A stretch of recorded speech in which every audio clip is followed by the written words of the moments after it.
हरे कृष्णा दोस्तों, राधे राधे। ओम नमो भगवते वासुदेवाय नमः। श्राद्ध के दिनों में पड़ने वाली एकादशी तिथि पर दान और पूजा करने से 7 पीढ़ियों के पितर तृप्त हो जाते हैं। और श्राद्ध के दिनों में पड़ने वाली एकमात्र एकादशी है इंदिरा एकादशी, जो कि आश्विन महीने के कृष्ण पक्ष की एकादशी होती है। प्रीत पक्ष में आने वाली इस एकादशी का विशेष महत्व है। ग्रंथों के अनुसार इस एकादशी पर विधि पूर्वक व्रत करके इसके पुण्य को यदि पूर्वजों के नाम पर दान कर दिया जाए तो उन्हें मोक्ष मिल जाता है और व्रत करने वाले को वैकुंठ की प्राप्ति होती है। तो पुराण के अनुसार इस एकादशी का व्रत करने वाले व्यक्ति के 7 पीढ़ियों तक के पितर तर जाते हैं। और इंद्र एकादशी के दिन भगवान विष्णु की विधिवत पूजा करने से व्रत करने वाले भक्त को वैकुंठ धाम की प्राप्ति होती है। पुराणों में वर्णन है कि जितना पुण्य कन्यादान या हजारों वर्षों की तपस्या से मिलता है, उससे अधिक पुण्य एकमात्र इंदिरा एकादशी का व्रत करने से मिल जाता है। इस तिथि पर घी, दूध, दही और अन्न दान करने का विशेष महत्व है। इस दिन जरूरतमंद लोगों को भोजन भी कराना चाहिए। ऐसा करने से पितर संतुष्ट होते हैं। तो आज की इस वीडियो में आप जानेंगे साल 2024 में पड़ने वाली इंदिरा एकादशी की तिथि और शुभ मुहूर्त के साथ ही पारण। तो पारण मुहूर्त के बारे में वीडियो शुरू करने से पहले आप सभी को इंदिरा एकादशी की हार्दिक शुभकामनाएं। अगर यह जानकारी आपको अच्छी लगे तो वीडियो को लाइक करके इस दिन हमारे चैनल पर व्रत की कथा भी जरूर सुनिए। इंदिरा एकादशी के व्रत और पूजा की विधि अन्य एकादशी की तरह ही होती है, लेकिन सिर्फ अंतर यह होता है कि इस एकादशी के दिन शालिग्राम भगवान जी की पूजा भी मुख्य तौर पर की जाती है। इस दिन स्नान आदि से पवित्र होकर सुबह भगवान विष्णु के समक्ष व्रत और पूजा का संकल्प लिया जाता है। अगर आप अपने पितरों को इस व्रत का पुण्य देना चाहते हैं तो संकल्प में भी इस प्रकार बोलना चाहिए कि आज आप इंदिरा एकादशी का व्रत रखकर उसका समस्त पुण्य अपने पितरों को दान कर रहे हैं। तो हे श्री हरि, आप हमारे द्वारा रखे गए इस व्रत का समस्त पुण्य हमारे पितरों को समर्पित करें। हमें सुख, समृद्धि और अंत में मोक्ष प्रदान कीजिएगा। साथ ही हमारे पितरों को भी संतुष्ट और तृप्त कीजिएगा। संकल्प के साथ ही भगवान विष्णु और शालिग्राम भगवान जी की पूजा करें।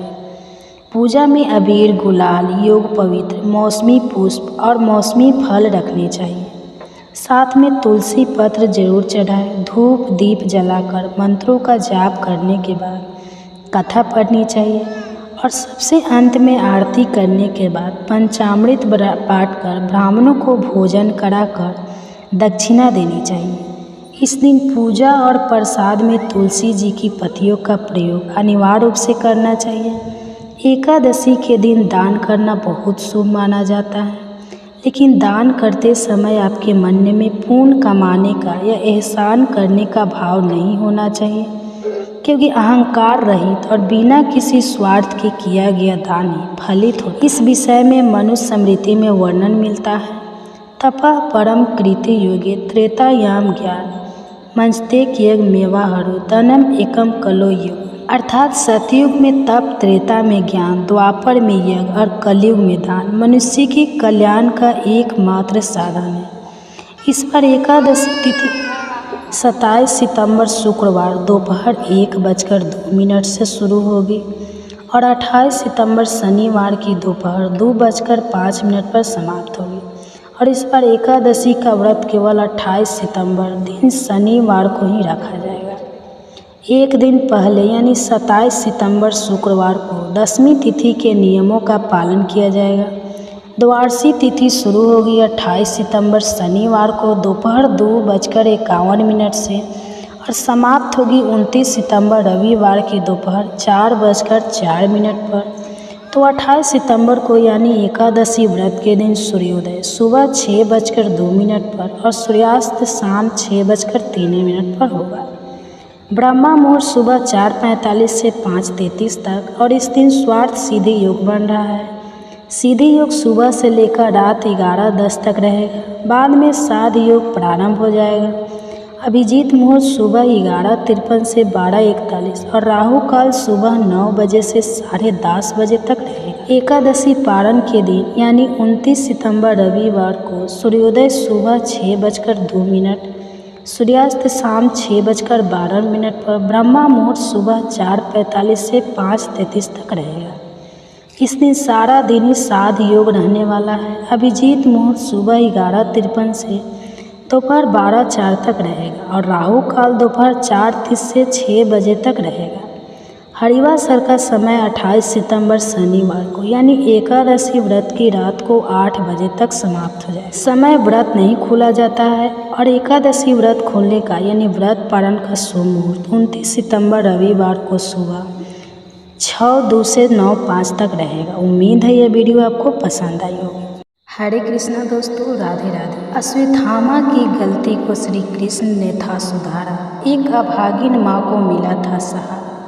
तो हो लंबी आयु बढ़ाए परिवार का मान, माँ रख रही है व्रत, तुम करो गोल का गुणगान। आप सभी माताओं बहनों को जितिया व्रत की ढेर सारी शुभकामनाएं। हर साल जितिया का व्रत माताएं अपने बच्चे की खुशहाली, सुख समृद्धि और उनकी लंबी आयु की कामना के लिए रखती है और साथ ही जिन महिलाओं की संतान नहीं होती है वह भी संतान प्राप्ति के लिए इस व्रत को रखती है।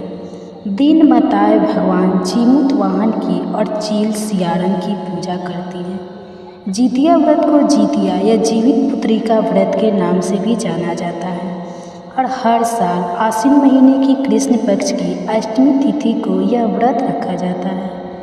इस व्रत के नियमों का पालन छठ पर्व की तरह पूरे 3 दिन तक किया जाता है और यह जो व्रत है यह मुख्य रूप से बिहार, झारखंड, उत्तर प्रदेश के कुछ ही जगहों में रखा जाता है। इस व्रत में पानी की एक बूंद भी नहीं पी जाती। जो भी माताएं बहनें इस व्रत को रखती हैं उनकी संतानें अपने जीवन में खूब तरक्की करते हैं और ऐसी माताओं को अपने बच्चे का वियोग भी सहना नहीं पड़ता।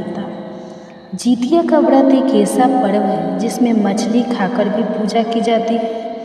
आमतौर पर सनातन धर्म लोग पर्व से या व्रत से एक दिन पहले मांसाहार को त्याग देते हैं। यहाँ तक कि कई सारे लोग लहसुन प्याज तक खाना छोड़ देते हैं।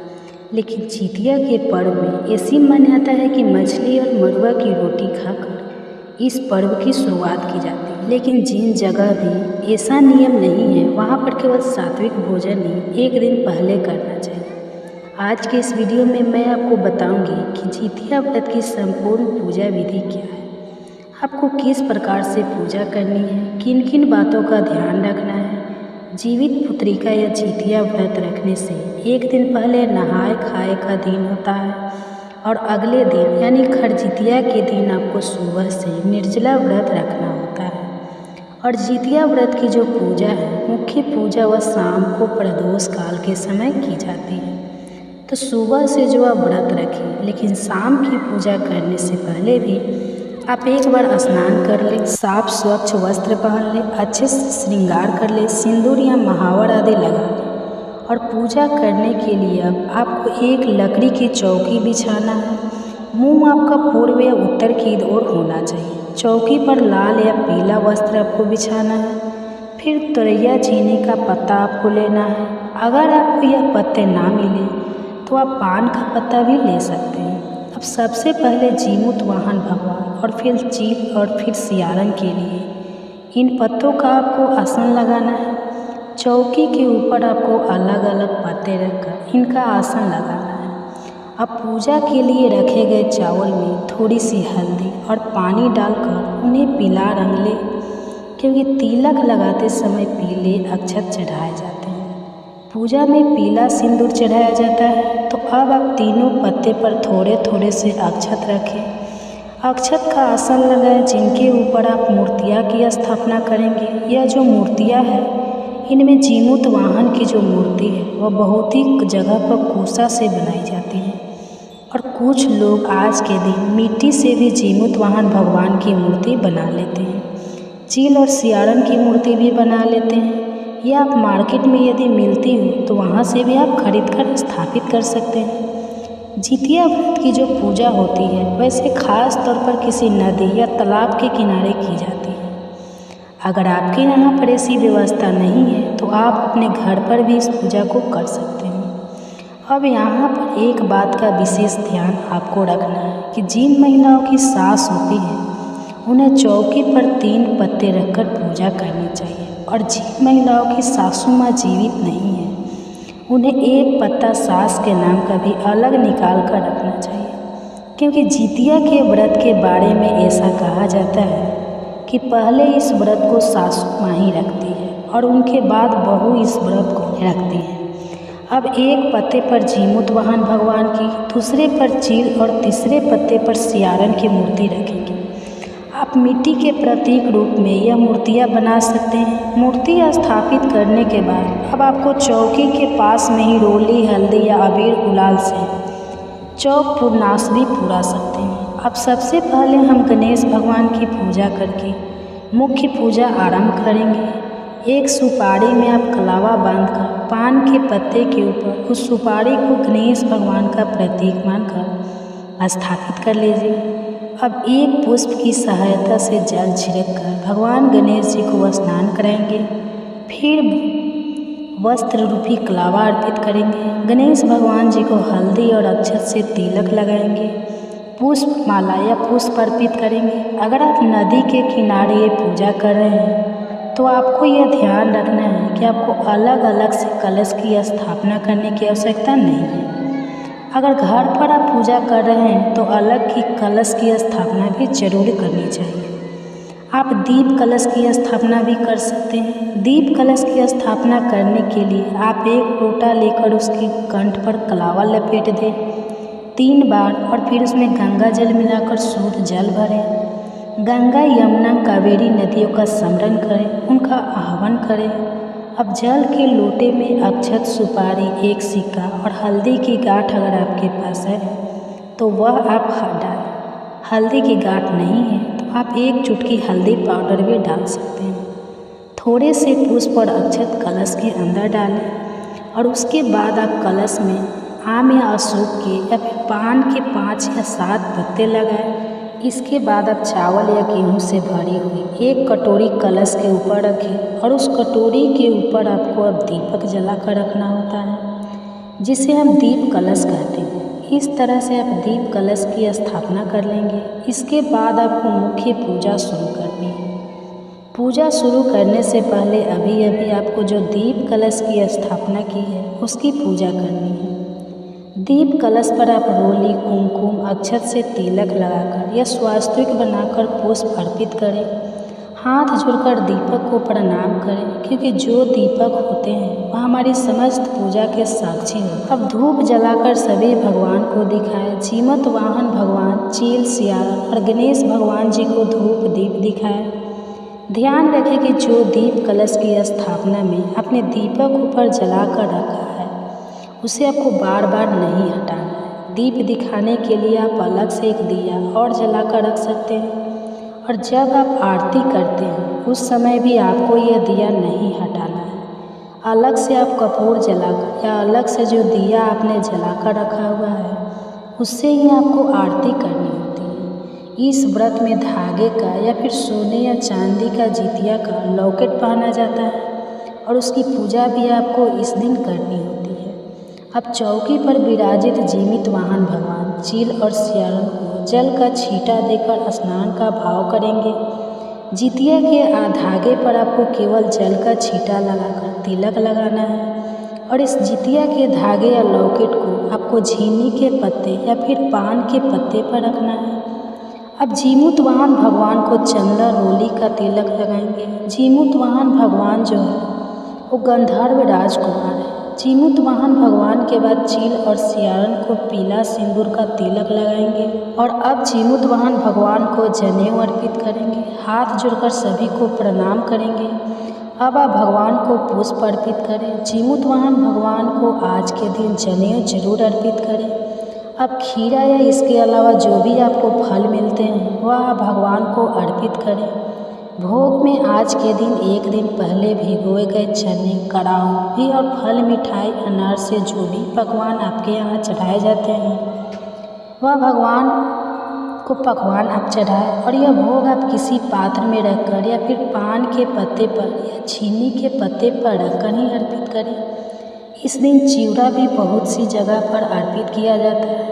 अब एक पानी वाले नारियल पर मौली वाली कलावा बांधकर उस पर एक सिक्का और अक्षत पुष्प रखकर भगवान को चढ़ाएं। जीमूत महान भगवान को यह अर्पित करना होता है। ध्यान रखें, पूजा करते समय मंदिर में कुछ दक्षिणा जरूर रखें, जिसे अगले दिन आप किसी को दान में दे देते हैं। अब हाथ में थोड़े पुष्प और अक्षत लेकर व्रत की कथा सुनें या पढ़ें। अगर कोई पढ़ने वाला ना हो तो खुद भी आप पढ़ सकते हैं।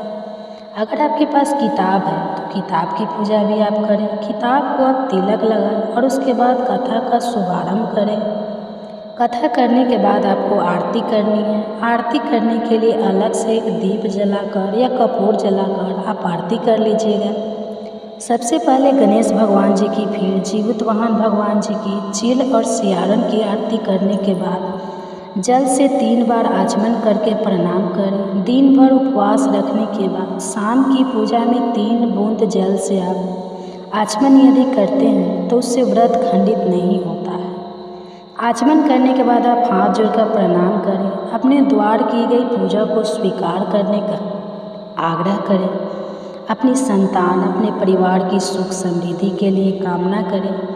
यदि संतानहीन है तो संतान प्राप्ति के लिए सच्चे मन से कामना करें। और फिर अपने आज के दिन जितिया के लॉकेट या जितिया के धागे की जो पूजा की है तो उसे क्या करते हैं कि बहुत से लोग तो शाम की पूजा करने के बाद ही अपने बच्चे के गले में पहना देते हैं। थोड़ी देर तक, जितनी देर तक भी आपके बच्चे धारण कर सकें, और या फिर आप खुद भी इस धागे को गले में पहन सकते हैं। और कुछ जगह पर अगले दिन पारण करने के बाद यह लॉकेट पहना जाता है। तो आपके यहाँ पर जो भी परंपरा हो, जो नियम हो, उसके अनुसार आप इस धागे को पहन सकते हैं। आरती करने के बाद कुछ जगह पर ऐसा भी नियम होता है कि एक खीरे पर थोड़ा सा घी लगाकर, जो खीरा आपने भगवान को चढ़ाया है उसी पर आपको थोड़ा सा घी लगाकर जिस दिए से आपने आरती की है उसके लौ के ऊपर रखा जाता है, जिसे काजल बनाया जाता है। और उस काजल को जो खीरे में इकट्ठा हो गया है ऊपर उसे बच्चों की आँखों में लगाया जाता है। कुछ जगह पर आज के दिन सरसों के तेल की खाली सरसों का तेल रखा जाता है, जिसे पूजा करने के बाद बच्चों के सिर में लगाया जाता है, जिसे जिन भगवान जी का आशीर्वाद माना जाता है। और इस व्रत में ब्राह्मण या ब्राह्मणी के लिए सीधी भी निकाला जाता है, जिसमें चावल और अक्षत रखे जाते हैं। इसके अलावा आप फल, मिठाई, दक्षिणा या जो भी आपके सामर्थ्य हैं वह भी आप सीधे में रखें। और बहुत सी जगह पर शाम की पूजा करने के बाद या बैना या सीधा दे दिया जाता है। कुछ जगह पर अगले दिन दिया जाता है। अपने यहाँ की जो परंपरा है उसका पालन करते हुए आपको सीधा देना चाहिए। यह तो थी खुर्जी की पूजा विधि, यानी जिस दिन आपने निर्जला व्रत रखना है उस दिन की पूजा विधि। और जो एक दिन पहले आपको ध्यान रखना है तो यह होता है कि इस व्रत में एक दिन पहले यानी नहाए खाए के दिन जो भी व्रत महिलाएं होती हैं उन्हें स्नान करने के बाद मड़ुआ की रोटी, नोनी का साग, झीनी की सब्जी आदि ग्रहण करनी होती है। बहुत सी जगह पर इस व्रत को मछली खाकर शुरू किया जाता है। एक ही बार भोजन सप्तमी तिथि के दिन किया जाता है। इसके बाद फिर कुछ भी ग्रहण नहीं किया जाता।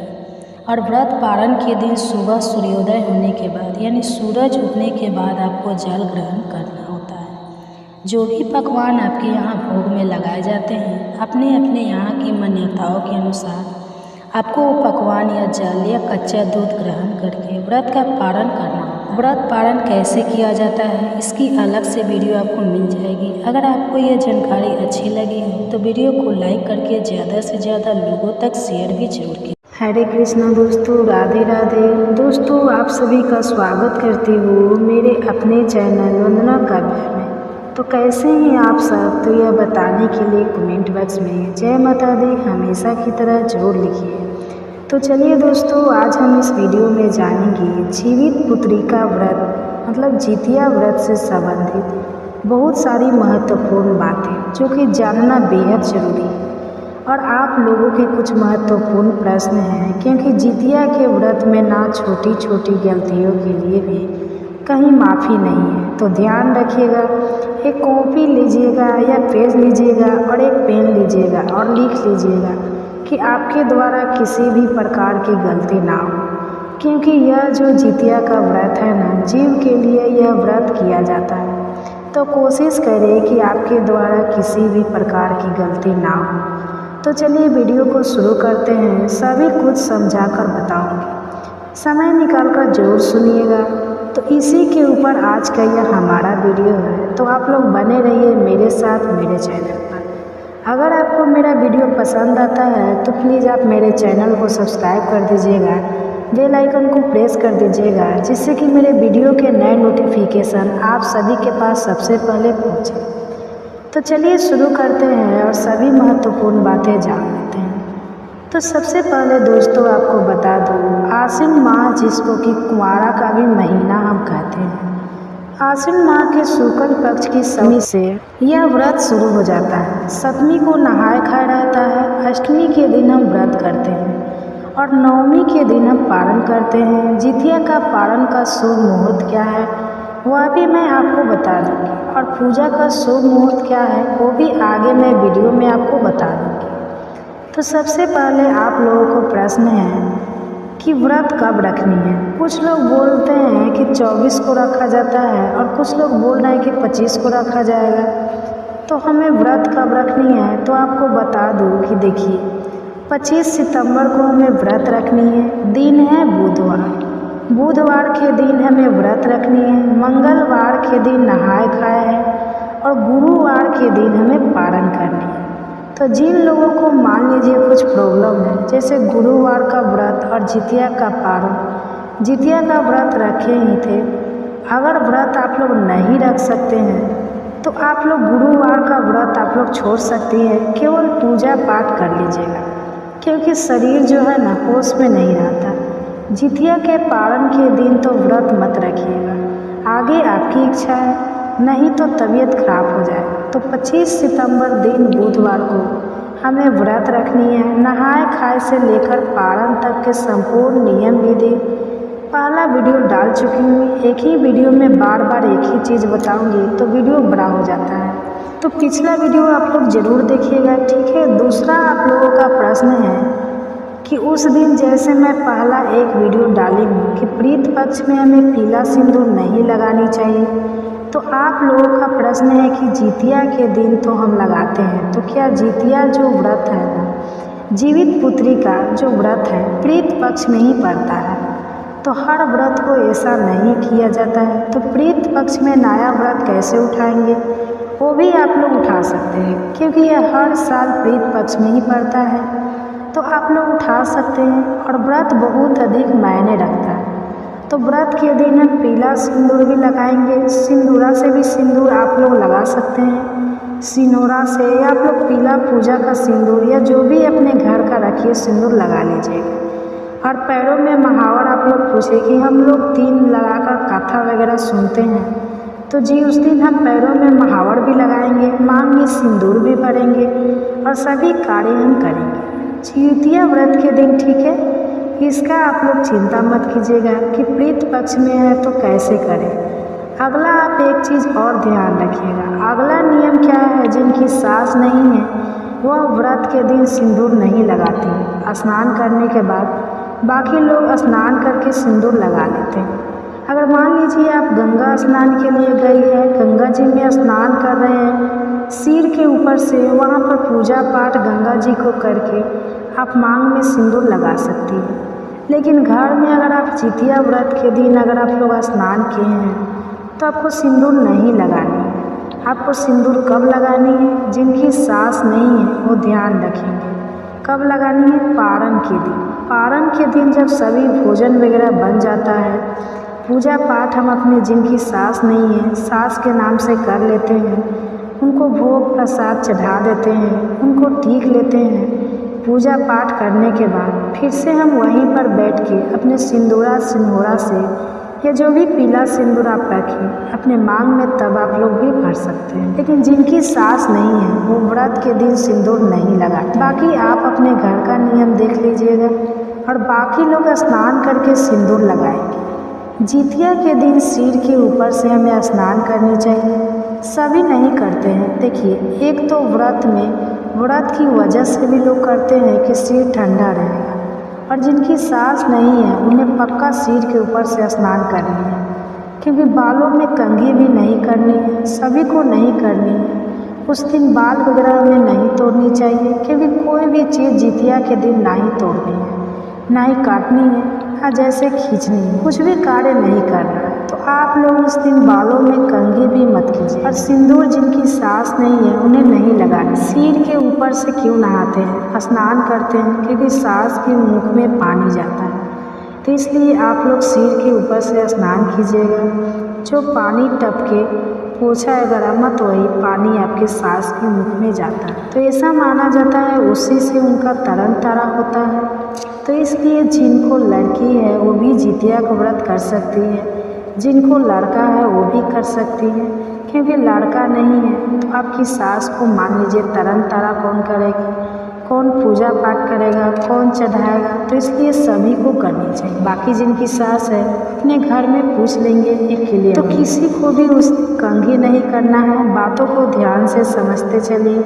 और जिनकी सास है तो सिर के ऊपर से स्नान करे या ना करे, वो उनकी मर्जी है। बाकी जिनकी नहीं है उन्हें पक्का कंप्लीट न करनी है। सारी बातें क्लियर हो गई। अगला आप लोगों का प्रश्न आता है कि जितिया का व्रत क्या इस साल उठा सकते हैं? तो हाँ, बिल्कुल उठा सकते हैं। किसी भी प्रकार के संदेह और संयम में आप लोग ना पड़े, उठा सकते हैं। तो मासिक धर्म में क्या उठा सकते हैं? जी, मासिक धर्म में भी आप यह व्रत उठा सकते हैं। बहुत सौभाग्य से यह सब व्रत हमें करने को मिलता है, तो हमें करने चाहिए। तो आप लोग उठा सकती हैं।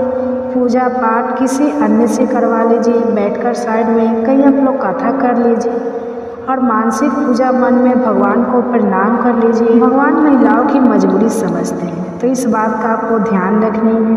और आप लोग इस बार व्रत मत छोड़िएगा, उठा लीजिएगा। अगला प्रश्न आता है कि अब प्रेग्नेंट है तो क्या हम इस साल व्रत उठाना जरूरी है? तो जी नहीं। मान लीजिए किसी कारणवश अगर आप तबीयत खराब है या प्रेग्नेंट है तो प्रेगनेंसी में ये व्रत नहीं किया जाता है। जब बच्चा हो जाएगा तो अगले साल भी आप उठा सकती है, लेकिन कोशिश कीजिएगा कि जल्द से जल्द उठा लें। तबीयत खराब है तो इस साल पहली बार मत उठाइएगा।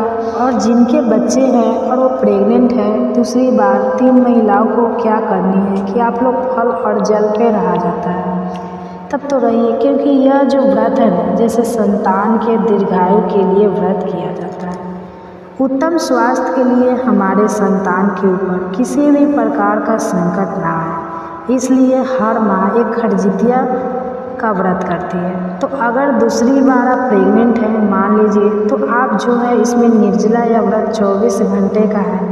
बिल्कुल इसमें पानी, जल ग्रहण और फल नहीं खाया जाता है। लेकिन मान लीजिए तबीयत खराब है तो जान है तो जहान है, तब आप अपने शारीरिक क्षमता के अनुसार अपना डिसीजन ले लीजिएगा कि आपको क्या करना है। बाकी मैं क्या कर सकती हूँ, ठीक है।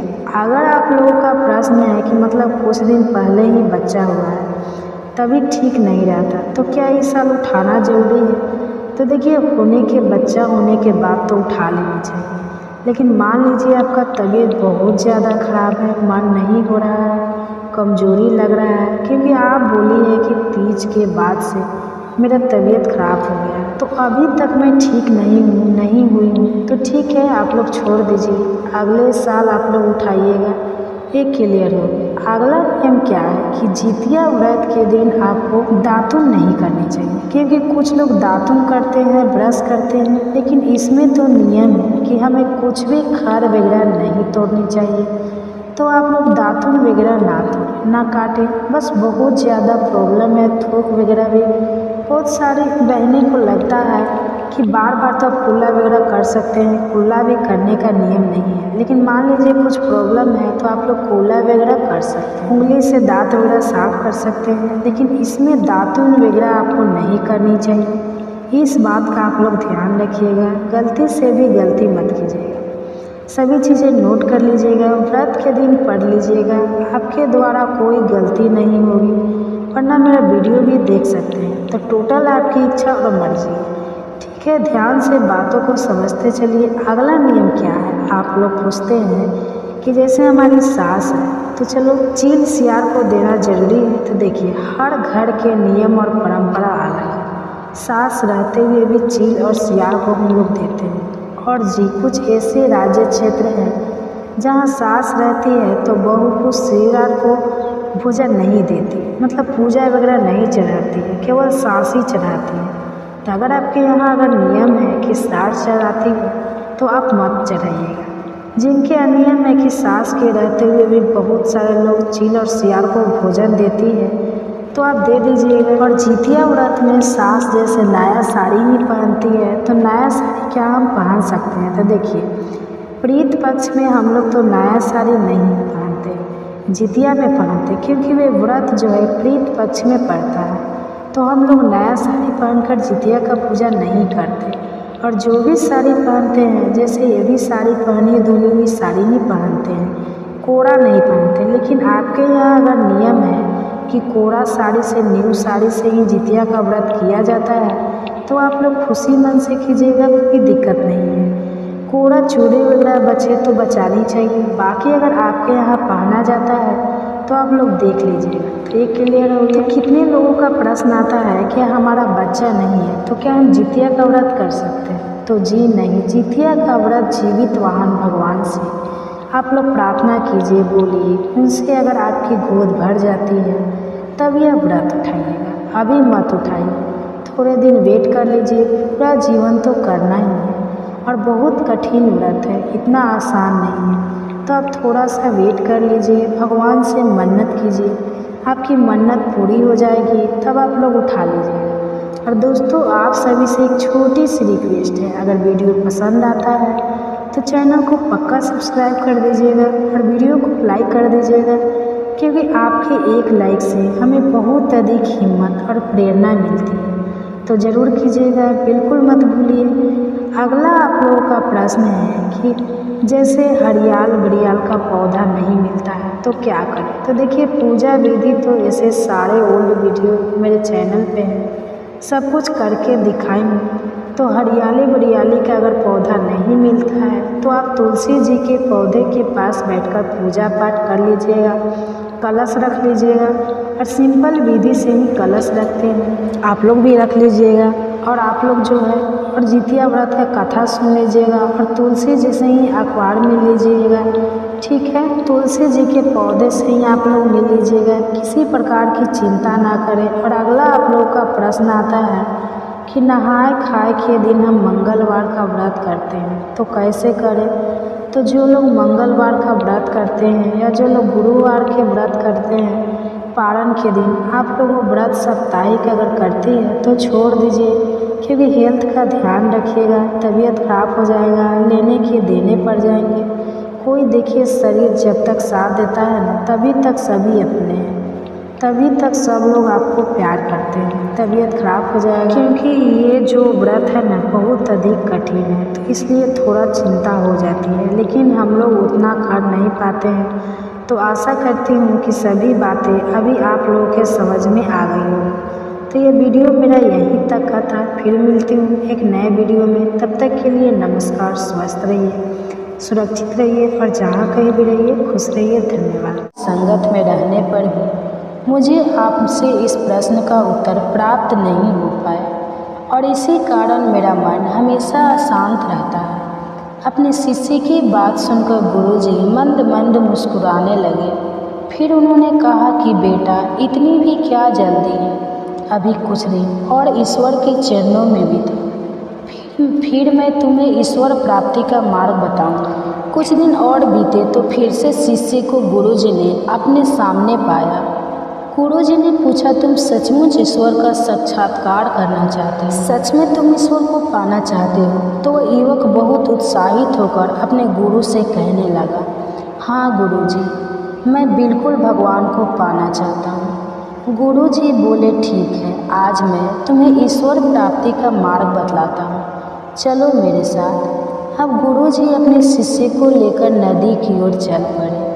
नदी के किनारे पहुंचने पर गुरुजी ने अपने शिष्य की गर्दन पकड़कर उसका मुंह नदी में डुबो दिया। गुरुजी के इस तरह अचानक डूबोने से उनका शिष्य संभल नहीं पाया और पानी में बाहर आने को छटपटाने लगा। कुछ देर अपने शिष्य को ऐसे ही डुबाए रखने के बाद गुरुजी ने युवक को छोड़ दिया। युवक ने पानी से बाहर आते ही लंबी सांस ली, फिर गुरुजी की ओर देखकर कहने लगा, गुरुजी, यह आप क्या कर रहे थे? गुरुजी ने मुस्कुराकर पूछा, बेटा, जब तुम पानी में थे तो बताओ मुझे क्या सोच रहे थे? उस समय तुम्हारे मन को किसकी आस थी? युवक कहने लगा, गुरुजी, उस समय तो बस एक कतरा सांस लेने के लिए मैं मरा जा रहा था। ऐसा लग रहा था कि बस किसी तरह से एक पल के लिए मैं हवा में सांस ले पाऊँ। तब गुरुजी ने शिष्य को समझाया कि बेटा, जितनी तड़प तुमने डूबते समय हवा की थी, उतनी ही आत्मा को भी तड़प होती है भगवान से मिलने की। तब आत्मा को परमात्मा के दिव्य दर्शन होते हैं। अगर इतनी ही तड़प मन में लग ली जाए ईश्वर से मिलने के लिए, पहले अपनी आत्मा में वो भूख व तड़प पैदा करो, तभी ईश्वर को, भगवान को प्राप्त किया जा सकता है। इसलिए अगर आपके मन में भगवान के दर्शन की इच्छा है, भगवान को आप पाना चाहते हैं, तो अपने मन में हर समय भगवान का ध्यान करो। अपने मन में इतनी तड़प पैदा करो कि आखिरकार अपने मन के अंदर ही आपको भगवान के दिव्य रूप के दर्शन हो पाए। आप सुनिए आज का अध्याय, जिसमें भगवान विष्णु देवी लक्ष्मी से कह रहे हैं कि हे देवी, अब आगे का वृत्तांत भी सुनो। दक्षिण दिशा में वेद वेता ब्राह्मणों के पुरंदरपुर नामक नगर में श्रीमान देव शर्मा नामक एक विद्वान ब्राह्मण रहा करते थे। वे अतिथियों के पूजक, स्वास्थ्याय, सल वेद शास्त्रों के ज्ञाता, यज्ञों का अनुष्ठान करने वाले और तपस्वी के सदा ही प्रिय थे। उन्होंने उत्तम द्रव्य के द्वारा अग्नि में हवन करके बहुत लंबे समय तक देवताओं को तृप्त किया, लेकिन उस धर्मात्मा ब्राह्मण को कभी सदा रहने वाली शांति मिली ही नहीं। वे परम कल्याण में तत्व का ज्ञान प्राप्त करने की इच्छा से हर दिन प्रचुर सामग्रियों के द्वारा सत्य संकल्प वाले तपस्वी की सेवा करने लगे। इस प्रकार शुभ आचरण करते करते उन्हें बहुत लंबा समय बीत गया। उसके बाद एक दिन पृथ्वी पर उनके सामने एक त्यागी महात्मा प्रकट हुए। वे पूर्ण अनुभवी नासिका के अग्रभाव पर दृष्टि रखने वाले तथा शांत चित्त थे। लगातार परमात्मा के चिंतन में संलग्न होकर वे सदा आनंद विभोग रहा करते थे। देव शर्मा ने नित्य संतुष्ट तपस्वी को शुद्ध भाव से प्रणाम किया और पूछने लगे, हे महात्मा, मुझे शांति स्थिति कैसे प्राप्त होगी? मेरा मन बहुत ही अशांत रहता है, कृपा बताइए। तब उन आत्मज्ञानी संत ने देव शर्मा को सोपुर ग्राम के निवासी मित्रवान का, जो बकरियों को चराने का काम करता था, उसका परिचय दिया और कहा कि वही तुम्हें उपदेश देगा। यह सुनकर देव शर्मा ने महात्मा के चरणों की वंदना की और समृद्धिशाली सोपुर गांव में पहुंचकर उसके उत्तर भाग में विशाल वन देखा। उसी वन में नदी के किनारे एक शिला पर मित्रमान बैठा हुआ था। वही मित्रमान जो बकरियां चराने का काम किया करता था। उसके नेत्र आनंद से निश्चल हो रहे थे और वह अपलक दृष्टि से देख रहा था। वह स्थान आपस का स्वाभाविक बैर छोड़कर एकत्रित हुए परस्पर विरोधी जंतुओं से घिरा हुआ था। वहाँ पर उद्यान में मंद मंद हवा चल रही थी। मृगों के झुंड शांत भाव से बैठे हुए थे और मित्रवान दया से भरी हुई आनंदमय मनोहरी दृष्टि से पृथ्वी पर मानो अमृत छिड़क रहा था। इस रूप में उसे देखकर देव शर्मा का मन प्रसन्न हो गया। वे बड़ी उत्सुकता के साथ देव शर्मा के पास गए और मित्रवान ने भी अपने मस्तक को थोड़ा झुकाकर देव शर्मा का सत्कार किया। इसके बाद विद्वान देव शर्मा अन्य चित्र से मित्रवान के पास गए और जब उसके ध्यान का समय समाप्त हो गया, उस समय उन्होंने अपने मन की बात मित्रवान से पूछी। कि महाभाग्य करना चाहता हूँ। मेरे इस मनोरथ की पूर्ति के लिए मुझे किसी ऐसे उपाय का उपदेश कीजिए जिसके द्वारा सिद्धि प्राप्त हो चुकी है। देव शर्मा की बात सुनकर मित्रवान ने कुछ समय तक विचार किया। थोड़ी देर विचार करने के बाद इस प्रकार कहा, हे विद्वान, एक समय की बात है, मैं वन के भीतर भिखारियों को रक्षा कर रहा था। इतने में ही एक भयंकर व्याघ्र पर मेरी दृष्टि पड़ी जो मानो सबको खा लेना चाहता था। मैं मृत्यु से डरता था, इसलिए बाघ को आते देख बकरियों के झुंड को आगे करके मैं वहाँ से भाग गया। लेकिन एक बकरी तुरंत ही सारा भय छोड़कर नदी के किनारे उस बाघ के पास बड़ोक टोक चली गई और तभी वहाँ पर एक आश्चर्यजनक घटना घटी।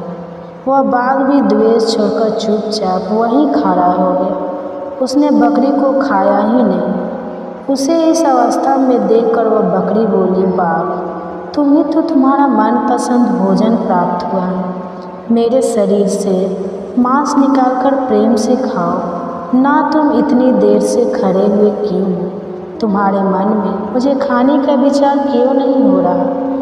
बकरी की बात सुनकर बाघ बोला, बकरी, इस स्थान पर आते ही मेरे मन से द्वेष का भाव निकल गया, भूख प्यास भी मिट गई। इसलिए पास आने पर मैं तुझे खाना नहीं चाहता।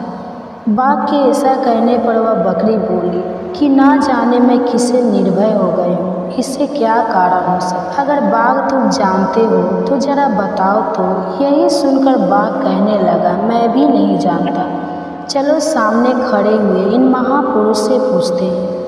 ऐसा निश्चय करके वे दोनों बाघ और बकरी वहाँ से चल दिए। उन दोनों के स्वभाव में वह विचित्र परिवर्तन देखकर मैं बड़ा आश्चर्य में पड़ा हुआ था, क्योंकि बाघ तो बकरी को खा डालता था। ऐसे में वह दोनों एक साथ इधर आ रहे थे। इतने में उन्होंने मेरे पास आकर मुझसे ही प्रश्न कर लिए। वहाँ वृक्ष की शाखा पर एक वानर राज था। उन दोनों के साथ मैंने भी वानर राज से पूछा, बेटे। मेरे पूछने पर वानर राज ने बड़े आदर से कहा, अजहपाल सुनो, इस विषय में मैं तुम्हें एक प्राचीन वृत्तांत सुनाता हूँ। यह सामने वन के भीतर जो बहुत बड़ा मंदिर है, जरा उसकी ओर देखो। इसमें ब्रह्मा जी का स्थापित किया हुआ एक शिवलिंग है। तो पूर्व समय में यहाँ सुंकम नामक एक बुद्धिमान महात्मा रहा करते थे, जो तपस्या में लीन होकर इस मंदिर में पूजा अर्चना करते थे। वे वन में से फूल इकट्ठा करके लाते और नदी के जल से पूजनीय भगवान शंकर को स्नान कराकर उन्हीं से उनकी पूजा किया करते थे। इस प्रकार आराधना का कार्य करते हुए सुकर्म यहाँ रहा करते थे। बहुत समय के बाद उनके पास किसी तिथि का आना हुआ। सुकर्म ने भोजन के लिए फल लाकर अतिथि को अर्पित किए और कहने लगे, विद्वान, मैं केवल तत्व ज्ञान की इच्छा से भगवान शंकर की आराधना करती हूँ। आज इस आराधना का फल परिपक्व होकर मुझे मिल गया, क्योंकि इस समय आप जैसे महापुरुष ने मुझ पर कृपा की है। शुक्र माँ के ऐसे मधुर वचन सुनकर तपस्या की धनी महात्मा अतिथियों को बड़ी प्रसन्नता। उन्होंने एक शिलाखंड पर भगवत गीता का दूसरा अध्याय लिख दिया और ब्राह्मण को उसके पाठ और अभ्यास के लिए आज्ञा देते हुए कहा, ब्राह्मण, इससे तुम्हारा आत्मज्ञान संबंधी मनोरथ अपने आप सफल हो जाएगा। ऐसा कहकर वे बुद्धिमान तपस्वी सुकर्म के सामने ही उन्हें देखते देखते अंतर ध्यान हो गए और सुकर्म विस्मित होकर उनके आदेश के अनुसार निरंतर भगवत गीता के द्वितीय अध्याय का अभ्यास करने लगे। इसके बाद बहुत लंबे समय के बाद अंतःकरण शुद्ध होकर उन्हें आत्मज्ञान की प्राप्ति हुई। फिर तो वे जहाँ जहाँ गए वहाँ वहाँ का तपोवन शांत होता चला गया। उनके शीत उष्ण और रोग द्वेष आदि की बाधाएं दूर हो गई। इतना ही नहीं, उन स्थानों में भूख प्यास का कष्ट भी जाता रहा और भय का तो सर्वथा भाव हो गया। यह सब द्वितीय अध्याय का जप करने वाले सुकर्म ब्राह्मण की तपस्या का ही प्रभाव समझे। मित्रवान कहने लगा कि वानर राज की। ऐसा कहने पर मैं बड़ी प्रसन्नता से बकरी और बाघ के साथ उस मंदिर की ओर गया। वहां जाकर शिलाखंड पर लिखे हुए गीता के द्वितीय अध्याय को मैंने देखा और पढ़ा। उसी की आवृत्ति करने से मैंने तपस्या का पार पा लिया। इसलिए भद्र पुरुष, तुम भी सदा द्वितीय अध्याय की ही आवृत्ति किया करो, इसे बार बार पढ़ा करो। ऐसा करने पर मुक्ति तुमसे दूर नहीं रहेगी। श्री भगवान कहने लगे, हे प्रिय मित्र, वन के प्रकार आदेश देने पर देव शर्मा ने उनका पूजन किया और फिर उसे प्रणाम करके पुरंदपुर की राह ली। वहाँ किसी देवालय में पुरुषोत्तम नानक से द्वितीय अध्याय को पढ़ा। उनसे उपदेश पाकर शुद्ध अंतःकरण वाले देव शर्मा प्रतिदिन बड़ी श्रद्धा के साथ अब द्वितीय अध्याय का पाठ करने लगे। तब उन्होंने प्रशंसा के योग्य परम पद को प्राप्त कर लिया। हे लक्ष्मी, यह द्वितीय अध्याय का उपाख्यान कहा गया। अब अगले वृत्तांत में मैं आपसे तृतीय अध्याय का महात्म्य बतलाऊं। जब बात माता लक्ष्मी जी के बारे में हो रही है तो चलिए अब आपको माता लक्ष्मी से जुड़ी हुई एक कहानी सुनाते हैं। एक बार की बात है, राजा बलि समय बिताने के लिए एकांत स्थान पर गधे के रूप में छुपे हुए थे। देवराज इंद्र उनसे मिलने के लिए उन्हें ढूंढ रहे थे। एक दिन देवराज ने उन्हें खोज निकाला और उनसे छुपने का कारण जानकर उन्हें काल का महत्व बताया, साथ ही उन्हें तत्व ज्ञान का बोध भी कराया। तभी राजा बलि के शरीर से एक दिव्य रूपा आत्मा स्त्री निकली। उसे देखकर देवराज ने पूछा, दैत्य, आज ये स्त्री कौन है? देवी, मानुषी या आसुरी शक्ति में से ये कौन सी शक्ति है? राजा बलि बोले, देवराज, यह देवी इन तीनों शक्तियों में से कोई भी नहीं है। आप इनसे स्वयं ही पूछ लें। देवराज इंद्र के पूछने पर वे शक्ति बोली, देवेंद्र, मुझे न तो दैत्य राजा बलि जानते हैं और ना ही तू या फिर कोई अन्य देवगण। पृथ्वी लोक पर लोग मुझे अनेक नामों से पुकारते हैं, जैसे श्री लक्ष्मी आदि। इंद्र बोले, देवी, आप इतने समय से राजा बलि के पास हैं, लेकिन ऐसा क्या कारण है कि आप इन्हें छोड़कर मेरी ओर आ रहे हैं? लक्ष्मी जी बोली, देवेंद्र, मुझे मेरे स्थान से कोई भी हटा या डगा नहीं सकता। मैं सभी के पास काल के अनुसार आती जाती रहती हूँ। जैसा काल का प्रभाव होता है उतने ही समय तक उसके पास रहती हूँ। यानी कि मैं समय अनुसार एक को छोड़कर दूसरे के पास रहा करती हूँ। देवी लक्ष्मी की बात सुनकर देवराज इंद्र ने पूछा, देवी, फिर आप मनुष्य को यहाँ निवास क्यों नहीं करती? देवराज इंद्र की बात सुनकर लक्ष्मी जी कहने लगी, देवेंद्र, मेरा निवास वहीं होता है जहाँ सत्य हो, धर्म के अनुसार कार्य होते हो, व्रत और दान देने के कार्य होते हो। लेकिन मनुष्य भ्रष्ट होते जा रहे हैं। ये पहले इंद्रियों को वश में कर सकते थे, सत्यवादी थे, ब्राह्मणों की रक्षा करते थे, लेकिन अब इनके यह सभी गुण नष्ट होते जा रहे हैं।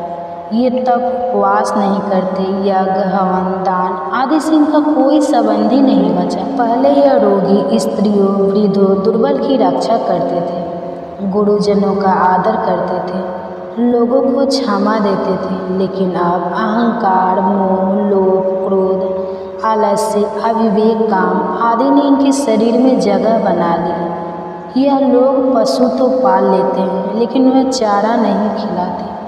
उनका पूरा दूध निकाल लेते हैं और पशुओं के बच्चे भूख से चिल्लाते हुए मर जाते हैं। यह अपने बच्चों का लालन पालन करना भूलते जा रहे हैं। इनमें आपसी भाईचारा समाप्त हो गया है। लूट खसोली, बेभिचार, कलह, स्त्रियों की पतिव्रता नष्ट करना ही अब इनका धर्म हो गया है। सूर्योदय के बाद तक सोने के कारण स्नान ध्यान से ये विमुख होते जा रहे हैं। इसलिए मेरा मन इनसे उचट गया है। देवताओं का मन अब धर्म में आसक्त हो रहा है, इसलिए अब मैं इन्हें छोड़कर देवताओं के पास निवास करूँगा। मेरे साथ श्रद्धा, आशा, क्षमा, जया, शांति, संतति, दृष्टि और बीजों ये 8 देवियाँ भी निवास करेंगी। देवेंद्र, अब आपको ज्ञात हो गया होगा कि मैंने इन्हें क्यों छोड़ा है। साथ ही आपको इनके अवगुणों का भी ज्ञान हो गया होगा। तब देवराज इंद्र ने लक्ष्मी जी को प्रणाम किया और उन्हें आदर सहित स्वर्ग ले गए। तो हरे कृष्णा, आज की कथा में बस इतना ही। इसके आगे का वृत्तांत आप सभी अगले अध्याय में जरूर सुनें। अगर यह कथा अच्छी लगी हो तो वीडियो को शेयर करना मत भूलिएगा। धन्यवाद। अब देखिए, जिस पर प्रभु की कृपा हो जाए, जिस पर ठाकुर जी प्रसन्न हो जाए, फिर तो वह चाहे कोई भी हो, उस पर तो ठाकुर जी को कृपा करनी ही होती है। जब मन में ठान लेते हैं कि यह मेरा भक्त है और मुझे इसको सही मार्ग पर लाना है, तो वह अपने भक्तों को सुधारने के लिए कुछ भी कर सकते हैं। तो आज की यह कथा सुनाने से पहले आप सभी से मेरा विनम्र अनुरोध है कि आज की इस वीडियो को आप ज़्यादा से ज़्यादा लोगों तक शेयर ज़रूर कीजिएगा और ऐसे ही लोगों को शेयर कीजिएगा जो कि धार्मिक कथाएं सुनना पसंद करते हैं। ठाकुर जी के एक भक्त थे घाटम जी। अब श्री घाटम जी जो थे वह कोई ऐसा वैसे नहीं थे, बल्कि बचपन से ही चोर थे। यानी कि उनके पैदा होते ही उन्हें चोरी करने के संस्कार दिए गए थे। चोरी करना, डाका डालना, लूटपाट करना यह घाटम जी का खानदानी व्यवसाय था। यानी कि घाटम जी के दादा परदादा सब कोई चोर डकैत थे। जाने माने चोर डकैत किसी को नहीं छोड़ते थे, चाहे कोई भी उनके रास्ते में आ जाए। उन्होंने कभी 1 रुपए की चीज़ तक बाजार से नहीं खरीदी। जितना भी सामान उनके घर पर था वह सब लूटपाट कर था। यहाँ तक कि उनके घर में कभी खाना तक नहीं बना, कभी भोजन नहीं बना। क्यों? क्योंकि वो भोजन तक दूसरों के घर से चुरा कर खाया करते थे। तो ऐसा पेशा था घाटम जी का। अब एक बार घाटम जी किसी वन में किसी को लूटने की तलाश में घूम रहे थे। सुबह से दोपहर हो गए, उन्हें आज कोई मिला नहीं जिसे वो लूट सकते। भटकते भटकते उन्हें भूख प्यास भी लगने लगी। अब आपके मन में एक प्रश्न भी उठ रहा होगा कि आखिरकार एक चोर को इतना सम्मान देकर क्यों पुकारा जा रहा है और वो ठाकुर जी का इतना प्रिय भक्त क्यों था। तो देखिए, वो जो घाटम जी थे वह एक वन में घूम रहे थे। सोच रहे थे कि दिन भर से भूखा प्यासा हूँ, आज तो कोई ऐसा व्यक्ति भी नहीं आया जिसके पास भोजन हो। कुछ भोजन पा लिया जाता तो मेरा पेट भर जाता।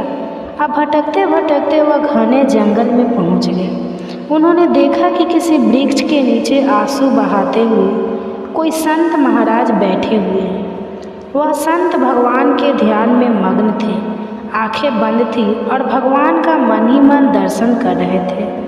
तो जब इस तरह के दर्शन कोई सच्चे मन से करता है तो अनायास उनकी आंखों से आंसू बहने लगते हैं। प्रेम के आंसू होते हैं, भक्ति के आंसू होते हैं। तो वह संत महाराज भी भगवान के ध्यान में मग्न थे। कहते हैं ना कि संतों के दर्शन से पाप तत्काल ही नष्ट हो जाते हैं। तीर्थों का लोभ बहुत समय बाद मिलता है, लेकिन अगर किसी संत के दर्शन हो जाए तो उनके दर्शन का जो पुण्य है वो उसी क्षण मिल जाता है। घाटम जी ने उस संत महाराज को देखा तो उनके पास गए। उनके हृदय में बड़ा आनंद उमड़ पड़ा। थोड़ी देर पहले तक तो वो सोच रहे थे कि चलकर इन्हीं संत महाराज को लूटा जाए, लेकिन अचानक ही उनका मन परिवर्तन हो गया। तब उन्होंने सोचा, चलो थोड़ी देर इन संत महाराज के पास चलकर बैठा जाए। कहा तो घाटम जी कभी किसी को नमस्कार तक नहीं करते थे। अब उनका मन यह हुआ कि वह उन संत महाराज को झुककर प्रणाम करें और फिर उन्होंने सिर झुकाकर संत महाराज को प्रणाम भी किया। अपने इतने बड़े जीवन में उन्होंने पहली बार किसी को प्रणाम किया था। अब जब उन संत ने देखा कि कोई उन्हें प्रणाम कर रहा है तो संत महाराज को भी बड़ा आनंद हुआ। सोचने लगे कि इस जीव पर, इस मनुष्य पर ठाकुर जी की कृपा हुई है। अब घाटम जी सोचने लगे कि ऐसा कौन सा सुख है जिससे बिना किसी भोजन सामग्री और व्यवस्था के भी इनके आंसू प्रभावित हो रहे हैं। घाटम जी को लगा कि उनके पास कोई महान सुख है, तभी तो उनका चेहरा इतना खिला हुआ है, इतने प्रसन्न हैं और मारे खुशी के उनके आंसू बह रहे हैं। घाटम जी अपने ही बारे में सोच रहे थे घाटम जी को इतना विचार मग्न देखकर संत महाराज कहने लगे कि बैठ जाओ, जल्दी तो नहीं है तुम्हें जाने की। घाटम जी ने कहा, नहीं जल्दी नहीं है। ऐसा कहकर वह संत महाराज के पास में बैठ गए। महात्मा जी कहने लगे कि देखो बेटा, यह जीवन बड़ा कीमती है। इस जीवन को सदैव भगवान के चरणों में, ठाकुर जी के चरणों में लगाए रखना चाहिए। कभी कोई गलत काम नहीं करना चाहिए। अब थोड़ी देर इधर उधर की बातें होती रही, कुशल मंगल पूछी गई। इसके बाद संत महाराज जी ने घाटम जी से उनके काम काज के बारे में पूछा, जैसा कि अक्सर लोग एक दूसरे से पूछ लिया करते हैं। घाटम जी ने बताया कि महाराज, मैं तो चोरी करता हूँ, डाका डालता हूँ, लूटपाट करता हूँ। महात्मा जी ने सोचा शायद यह उपहास कर रहा है। उन्होंने फिर से पूछा तो वह कहने लगा, महाराज मैं बिल्कुल सत्य कह रहा हूँ।